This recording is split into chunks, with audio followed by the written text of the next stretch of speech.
गरीब का घर तोड़वा के अच्छा नहीं किया है तुमने, ये बददुआ है। शांति पाएगा, कभी नहीं पाएगा। एक भी दो बार बार लगेगा, कभी शांति नहीं पाएगा। मणिपुर में इतनी रेपिंग हुई थी विमेंस की, बीजेपी गवर्नमेंट ने एक बार मुड़ के उसका जवाब नहीं दिया था। मैं बनारस से हूँ, मोदी गवर्नमेंट का संसदीय क्षेत्र है वो, लेकिन मोदी गवर्नमेंट ने, इवन हमारे प्राइम मिनिस्टर ने मणिपुर पे कोई बयान नहीं दिया। पोस्टर पे महिलाओं का फोटो छाप देने से रिजर्वेशन नहीं मिलती। मोदी हमारे देश का था, फिर भी मोदी ने हमारे से गद्दारी की है, बहुत बड़ी गद्दारी की है। ऐसे बिना पूछे तोड़ दिए, बच्चे कहाँ जाएंगे, कहाँ सोएंगे? हम यही चाहते हैं कि सरकार एकदम चेंज होनी चाहिए। इनकी सरकार जब तक रहेगी, बहू बेटियों की इज्जत ऐसे ही लुटती रहेगी। बेटी बचाओ बेटी पढ़ाओ का बड़ा धोखा देने वाला सरकार इस बेटी के साथ बर्बाद लाठीचार्ज कर रहे हैं। जब हम वॉशरूम जाते हैं और जब हमारे फिगर कोई भी बाहर से आदमी आता है देखने के लिए, तो तुरंत पानी चालू कर दिया जाता है, और जैसे ही हो जाते हैं फिर वापस सब बंद कर दिया जाता है। ये हमारे लिए इतना अनहाइजीनिक है। अगर हमें कुछ हुआ तो क्या गवर्नमेंट रिस्पॉन्सिबिलिटी लेती है? हमारे लिए कुछ भी करेगी वो? आप छात्रों के ऊपर लाठी चलाते, हम बर्दाश्त कर लेते। जिन लोगों ने हमको पढ़ाया है, हमको मार्गदर्शन दिया, आप उनको मारोगे? आपको तब तक इतना अहंकार है? हम अवैध है तो इनकी सरकार कैसे वैध हो सकती है? हमारी वोटों से तो सरकार बनी है, हमारा तो कोई नाम ही नहीं बचा। हमारे तो सब डॉक्यूमेंट इसी में दब गए, क्या नाम रहेगा हमारा? जब घर नहीं है, कागज नहीं बचे, अब तो ये एड्रेस का भी कुछ नहीं है, अब क्या नाम है हमारा? कुछ नाम नहीं बचा। कौन सा सरकारी काम रात में 3 बजे होता है? दफ्तर 10 बजे खुलते हैं। दूसरे दिन सुबह डिवीजन बेंच में हमारी हियरिंग थी, इन्हें पता था 10 बजे का मैटर लगा, इन्होंने 3 बजे बुलडोजर चला दिया इस डर से कि कहीं स्टे न मिल जाए। भारत दुनिया का ऐसा पहला देश है जिसके प्रधानमंत्री नरेंद्र मोदी ने खुद अपने देश के नागरिकों के घर उजड़वाए, बस किस वजह से कि वो गरीब है, क्योंकि गरीबों की सुनवाई नहीं हो रही। India is doomed. सारे जहां से अच्छा नहीं है हिंदुस्तान हमारा। राहुल गांधी किसी लायक नहीं है, ये बात सच है। खाली करो नहीं तो तोड़ दिया जाए। अरे ये तो यहाँ तो मुसलमान भी नहीं है मेरे भाई, ये तो तुम्हारे हिंदुओं के गाँव है, इन्हें क्यों तोड़ा जा रहा है मेरे भाई? हम मजबूरी में गोदी मीडिया है, हम खुश होकर गोदी मीडिया नहीं। तो शुरू से शुरू करते हैं। 2021 में 1,63,000 भारतीयों ने अपनी नागरिकता छोड़ी, 2022 में 2,25,000 लोगों ने छोड़ी और 2024 में 3 लाख से ज्यादा भारतीयों ने अपनी नागरिकता छोड़कर चले गए। और वजह बहुत साफ है, क्योंकि यहाँ एक दिन भी ऐसा नहीं निकलता जहाँ भाषा, जाति, धर्म और हिंदू मुसलमान के नाम पे लड़ाई नहीं होती है।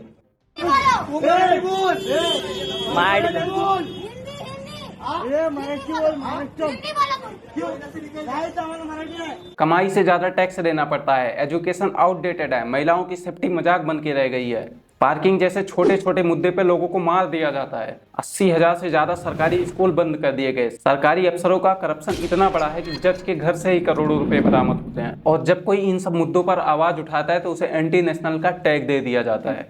लोग अपने देश में घूम नहीं सकते, टूरिस्ट इंडिया आने से डरते हैं, लेकिन फिर भी जनता उन नेताओं के पीछे आंख बंद करके भागती है, और यहाँ वही नेता हम सब लोगों को हिंदू मुस्लिम में उलझा कर रखते हैं। राजनीति भाजपा की फूट डालो और राज करो पे टिकी हुई है। भाजपा के किसी भी प्रवक्ता, किसी भी नेता और खुद प्रधानमंत्री जी का भी एक भी भाषण बिना हिंदू मुसलमान के पूरा होता है? पर अब नहीं, अब वक्त है कि हम अपनी आंखों से विश्वगुरु वाला रंगीन चश्मा उतारें और असली सच्चाई देखें, क्योंकि आलोचना करना गद्दारी नहीं होती, बल्कि सच्चा देश प्रेम वही है। और अगर सच में आप अपने देश से प्रेम करते हो तो उन मुद्दों पर आवाज उठाओ जो आवाज उठाने लायक है।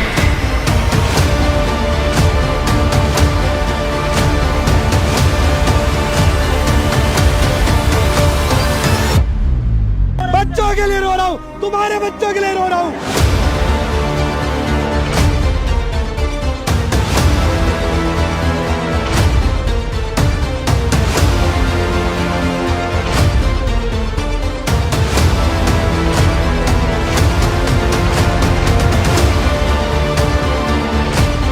मोदी ने बोला था जहाँ झुग्गी वहीं मकान, इसी के सहारा हमने उनको वोट दिया है।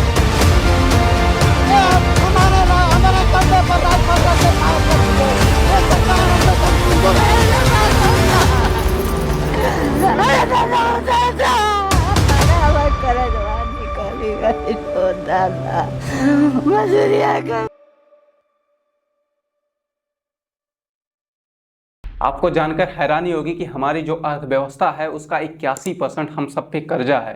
जी हाँ, आपने सही सुना, आज हमारे देश में 197 लाख करोड़ का कर्जा है।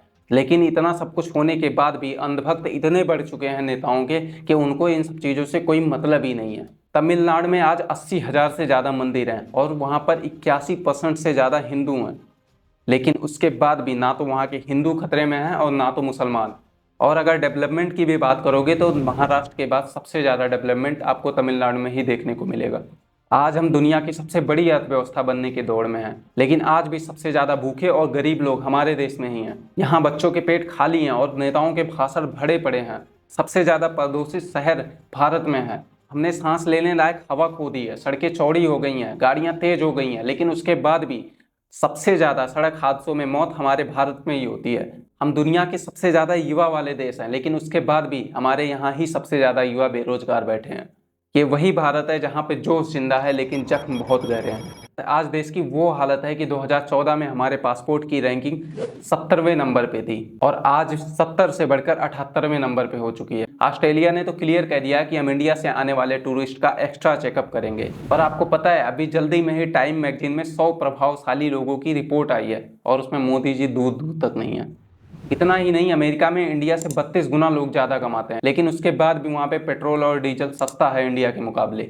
लेकिन सवाल फिर से वही है कि इतना टैक्स देने के बाद भी आपको मिलता क्या है? ना हवा साफ है, ना पीने का पानी, ना सरकारी स्कूल अच्छे हैं, ना सरकारी अस्पताल, ना नौकरियां हैं, ना लॉ एंड ऑर्डर। बस अरबपति अपना मौज मना रहे हैं और आम जनता की जेब खाली पड़ी है। और यही इतना नहीं, मोदी जी को 11 साल हो गए हैं सत्ता में, लेकिन एक बार उनसे सवाल पूछ कर देखना कि स्वच्छ भारत अभियान का क्या हुआ। स्वच्छ भारत अभियान पे 62,000 करोड़ रुपए खर्च करे गए थे, लिटरली 62,000 करोड़ रुपए। लेकिन उसका नतीजा क्या है ये आप सब लोगों को बहुत अच्छे से पता है। 100 स्मार्ट सिटी बनाने का वादा किया था उन्होंने, उसका क्या हुआ? कहाँ बनाए गए ये 100 स्मार्ट शहर?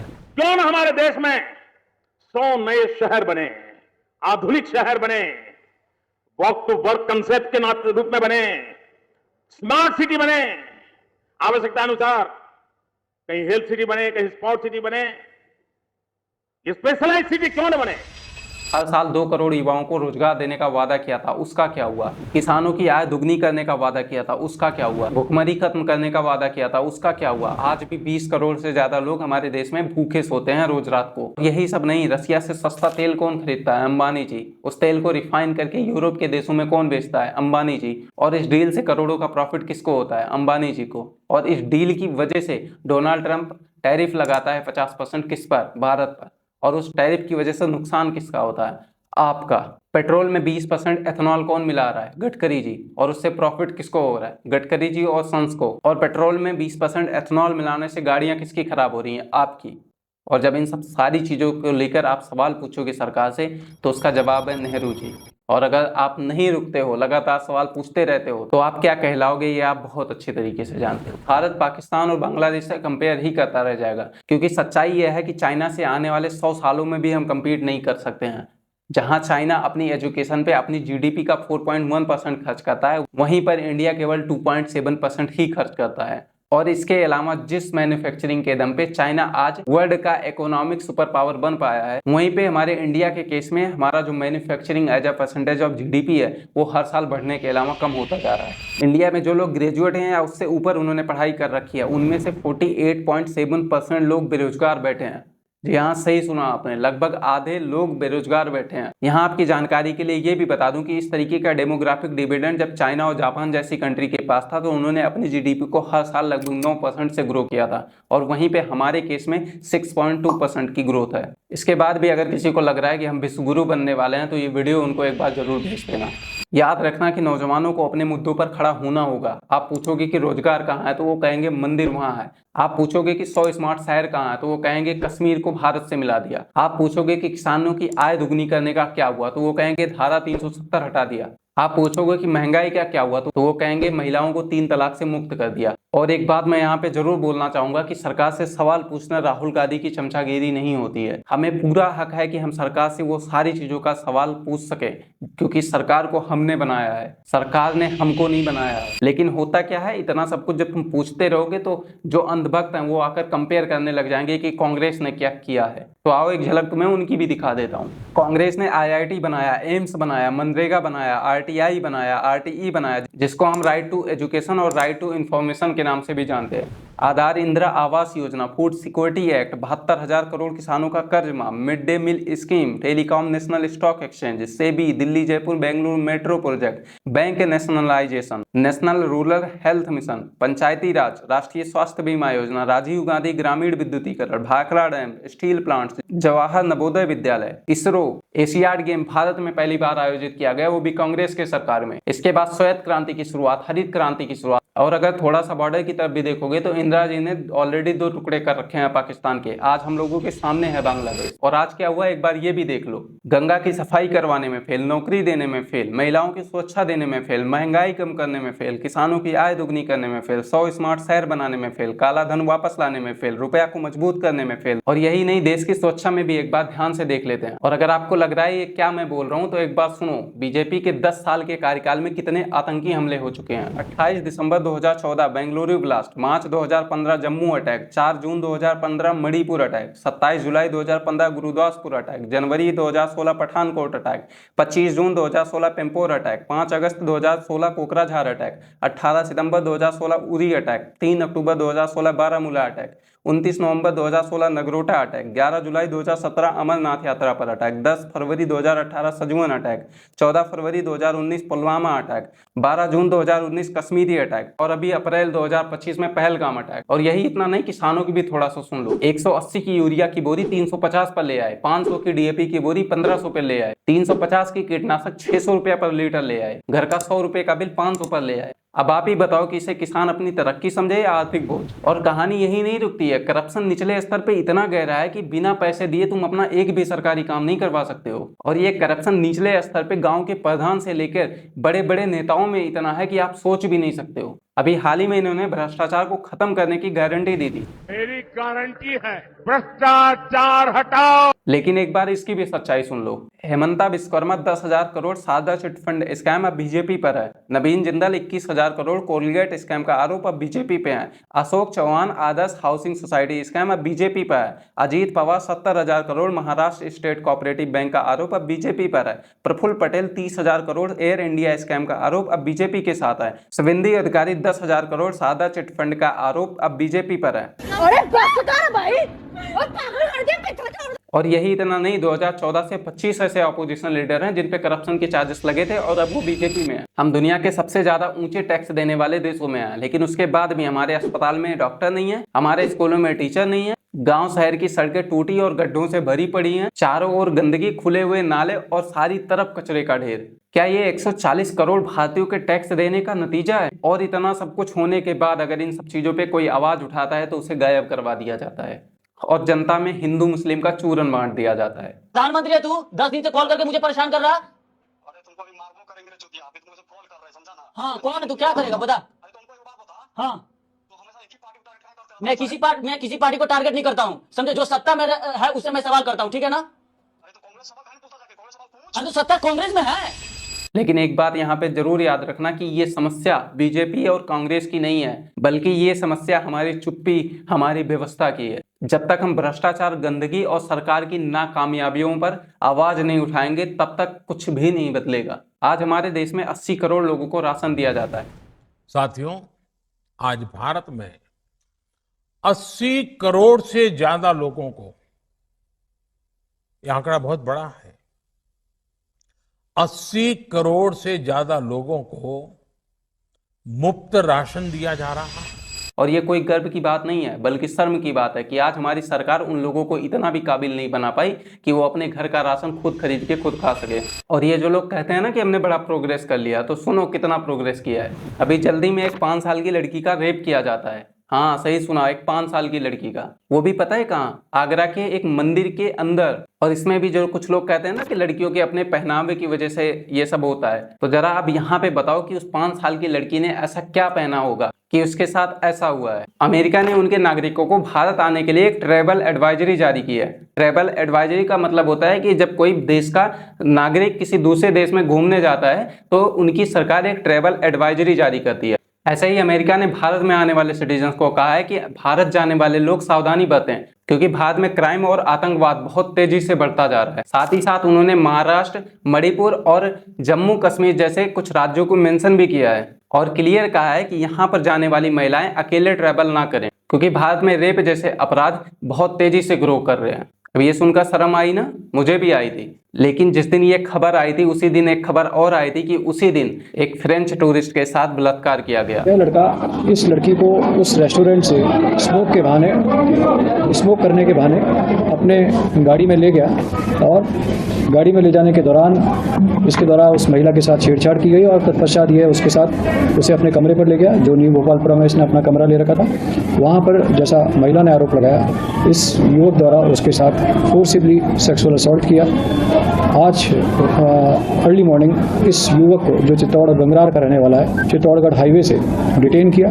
प्रारंभिक पूछताछ पर इसने इस अपराध को इसके साथ साथ छोटे से बड़े लेवल तक के लोगों को खरीदने का काम किया जा रहा है। प्रशांत भूषण ने मोदी सरकार पर आरोप लगाते हुए कहा है कि सरकार जो है सुप्रीम कोर्ट के जजों को अपने कंट्रोल में कर रही है। उन्होंने कहा सभी जांच एजेंसियां जैसे सीबीआई, ईडी, आयकर विभाग और पुलिस, इन सबको आदेश दिया गया है कि इन बड़े बड़े जजों के खिलाफ जानकारी इकट्ठा करो और अगर उन्हें कुछ मिलता है तो सरकार उन जजों को ब्लैकमेल करने के लिए उनका इस्तेमाल करेगी। सीनियर वकील और civil rights activist Prashant Bhushan ने मोदी सरकार पर गंभीर आरोप लगाए हैं।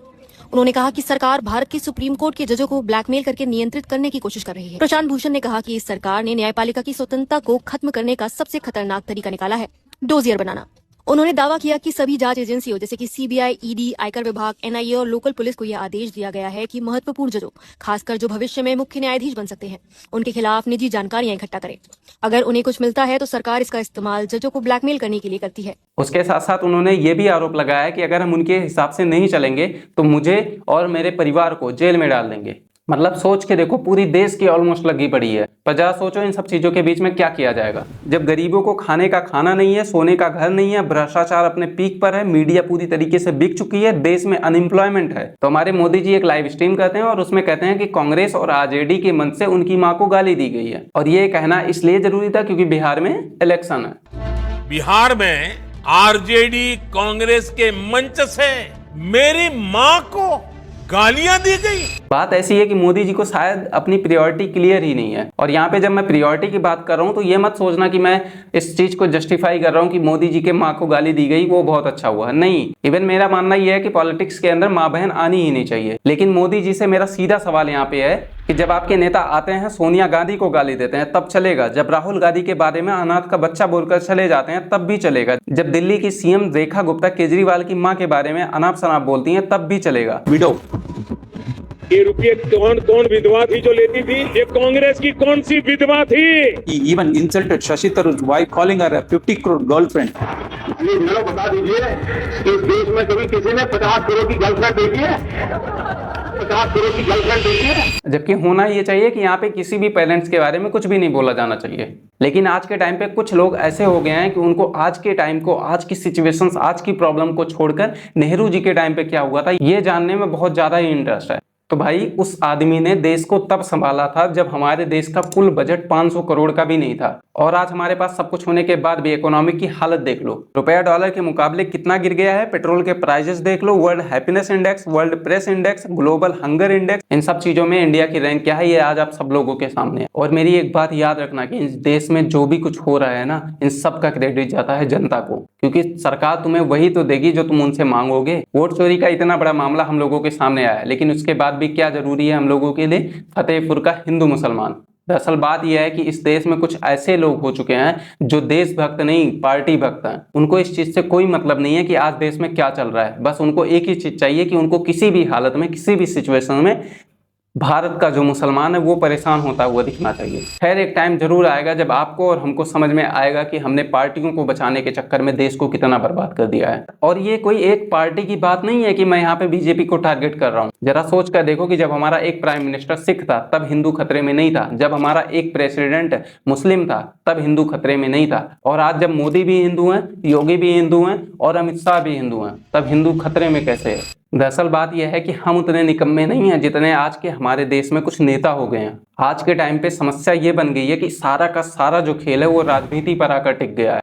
ना यहाँ किसी के जान की वैल्यू है और ना और कुछ। पेपर लीक हो रहा, जवान मारे जा रहे हैं। बस एक कैटेगरी ऐसी है जो पूरी तरीके से सेफ है और वो है राजनीति। दरअसल मीडिया ने इतना जहर घोल दिया है हम लोगों के दिमाग में कि एक दूसरे के धर्म से नफरत करना ही आजकल हम लोग विकास समझ रहे हैं। और इतना सब कुछ होने के बाद अगर तुम सरकार से सवाल पूछोगे तो जवाब मिलता है कि कांग्रेस ने ही क्या कर दिया था। तो भाई बात यह है कि जो उन्होंने किया अगर वही करवाना था तो फिर वही लोग ठीक थे ना, हम आपको लाए ही क्यों हैं? पुरानी बातों को छेड़कर बहस करना सिर्फ एक बहाना है, जवाबदेही नहीं। और उस समय ना तो हम थे और ना आज वो नेता हैं जिन्होंने वो गलती करी थी। हमें आज की समस्याओं का समाधान चाहिए, ना कि नेहरू जी ने क्या किया था, इंदिरा जी ने क्या किया था। ये जो भी सब कुछ हो चुका है ये सब कुछ पास्ट था।